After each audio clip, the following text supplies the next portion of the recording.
China is a very, very big question mark. Now, Russia already announced that their ruble is backed by gold. Many members of BRICS are also going to back their local currency in gold. However, you're absolutely right. It has to be a coordinated effort. One country, one currency will not be able to dominate that kind of trend. You're listening to Kerry Lutz's Financial Survival Network, where you get valuable information you just can't find anywhere else. To thrive in today's trying times, you need the Financial Survival Network, now more than ever. Go to financialsurvivalnetwork.com and get your free newsletter and gift. Financial Survival Network, now more than ever.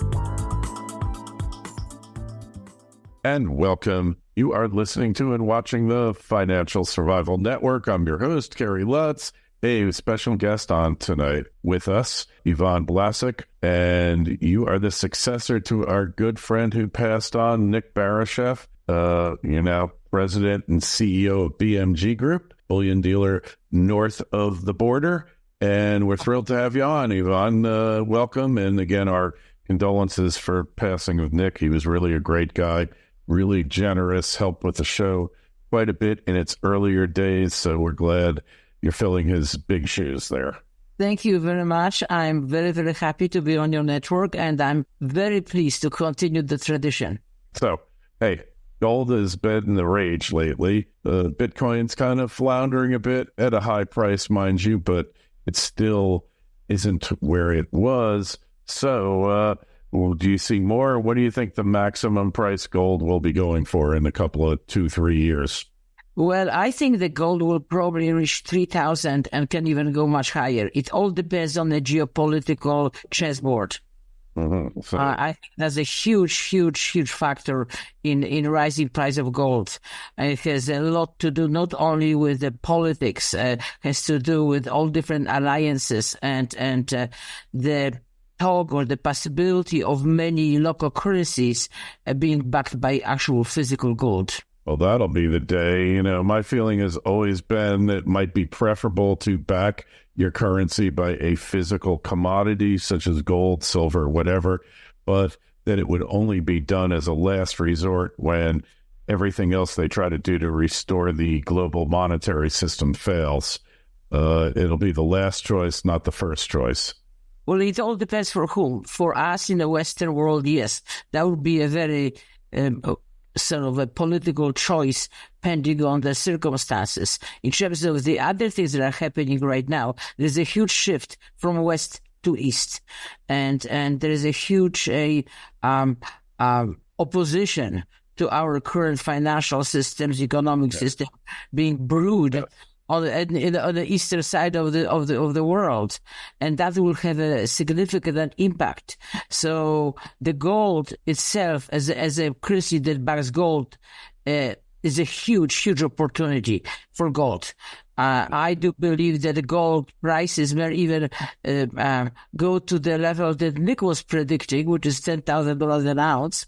However, when it's very difficult to say because things are happening, the traditional influencer of gold, like, as you know, as interest rates, inflation, the safe haven demand, but the geopolitical conflicts and central bank buying is a critical factor. I know what you're saying, and it's just that in order for, you can't just have one country, no matter how big, go on back their currency by gold.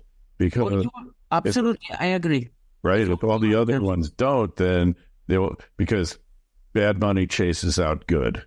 We know that for centuries now. So it's got to be a coordinated thing. And the West is still 50% of the global economy, thereabouts. Maybe the alliance will fracture. You know, unstable money leads to unstable politics for sure. And I just think that the world will come together. They'll try some special drawing rights. They'll try a whole cocktail. They'll try CBDCs.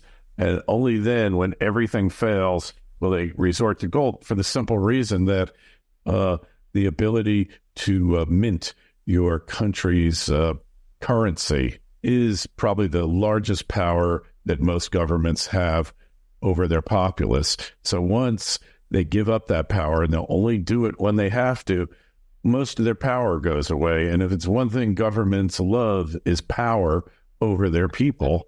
So to just switch to free and honest money, which you and I are both obviously staunch advocates of, they're not going to do that. China, they could have all the gold in the world, but the second they say that gold is money, then they lose a large amount of power over their populace, don't they? This is very interesting. China is a very, very big question mark. Now, Russia already announced that their ruble is backed by gold. Many members of BRICS are also going to back their local currency in gold. However, you're absolutely right. It has to be coordinated effort. One country, one currency will not be able to dominate that kind of trend. Right now, currently, the BRICS countries have about 3.5 billion people in the world. They have with 45% of the world population and 30% of global economy. So as an alliance, as a group, they are very powerful. Are they coordinated? I have no idea. Are they, close to that? Yeah. No. However, there is something called panic and public perception. And this is even a... You know what panic is? When my kids ask me for money. That's panic. Well, that's like a secret, is when you tell one person at a time. It's the same kind of thing. So, however, all the happenings, all the things that we're observing right now indicate that there'll be huge red flags popping up on our current financial system. Our financial system is being weakened, at least perceptually. Therefore, there has to be some coordinated strategy to enforce it. Well, on another side, I'm in gold, so I'm very happy. Yeah. Because this is where one needs to be. And gold is the future. And when you really think about it, in the last 20 years, gold increased by 470% in price. In 20 years, in 5 years, around 65%. Over a year is about, each year it has been like from 21 to 35%. It fluctuates only on a short-term basis. So anyone that wants to preserve their wealth, preserve their lifestyle, needs to be exposed to gold in some ways, pure gold. So this is the kind of a questions that people don't understand. Many times I speak to people and they say, I know, preserve your wealth. You must be ultra wealthy. Frustrated. Millionaire. That's not true. And I say, what kind of wealth would you like to preserve? Oh, my home, my house, my car, those basic things. And of course, then people start thinking differently. But I think that what is happening right now is an incredible geopolitical chaos. Alliances popping up all over the place. There will be trading alliances, economic, military alliances, and all those things will create the pressure on currencies and also huge opportunity for gold. That's why the prices will go up to something that we cannot even foresee right now. I'm being very conservative that when I say $3,000, it could be much more. The speed of it, when it will occur, is going to be critical based on almost a monthly geopolitical circumstances. I couldn't agree with you more. And, I find it very distressing. There's people that I would consider to be fairly intelligent, and they are absolutely clueless as to the fragility of the global economic system and in particular the monetary system. They just don't get it. I don't know what it's going to take other than the ultimate collapse for them to realize that, maybe things aren't so great here, huh? Well, most people follow the herd. Most people do not want, live in silos. So all the smart people, a friend of mine wrote the book, How Smart People in Groups Make the Stupidest Decisions, because they follow each other. It's a different kind of nobody wants to be an outlier in a group. But what is happening right now, without a cohesive plan and some kind of a strategic allocation of gold in one's economic system, it is like rearranging chairs on a Titanic when you're just about to hit the iceberg. Yes. It's just, something that is going to happen one way or the other. So the the typical system is usually everybody may stay status quo. Nobody wants to say, "Oh my God, this is going to happen." So that's so you and I are not buying a one-way ticket on the Titanic, but the majority of people. We can buy one-way ticket, but we're not coming back. We're not getting on it, though. We're not getting on that. No, we're not getting on it. But the majority of people, not only do they buy a one-way, they bought a round trip, and they don't realize it's a one-way ticket. And that thing is going to sink, and there's not enough lifeboats to go around, and got to save the women and the children first, of course, because that's just the way it works. Although nowadays, if the Titanic sank, I think a lot more women and kids would be dead, and the guys would be. That's just the way society is. But our friends, our relatives, people we care about, are all going to sink. Where does that leave us, Yvonne? Alternative boat next to it. You have to, nice yacht. A rubber boat. I wanted to get a bigger boat. The interesting part is that it's not only that they are sitting on the Titanic.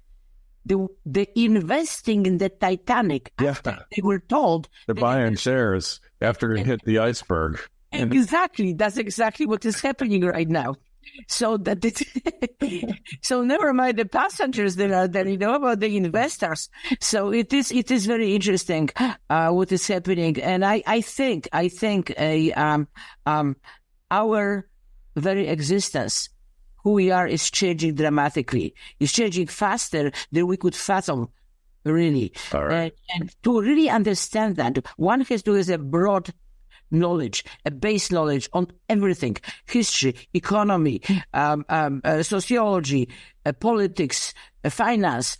Most people don't, so they rely on experts. Experts live in silos. Experts don't want to, as they say, breach any kind of status quo many times. And those that do, that for a variety of different reasons. Yes. I couldn't agree with you more. I will conclude with a quote by Jonathan Swift, a phenomenal author, and he said, "There's none so blind as those that won't see."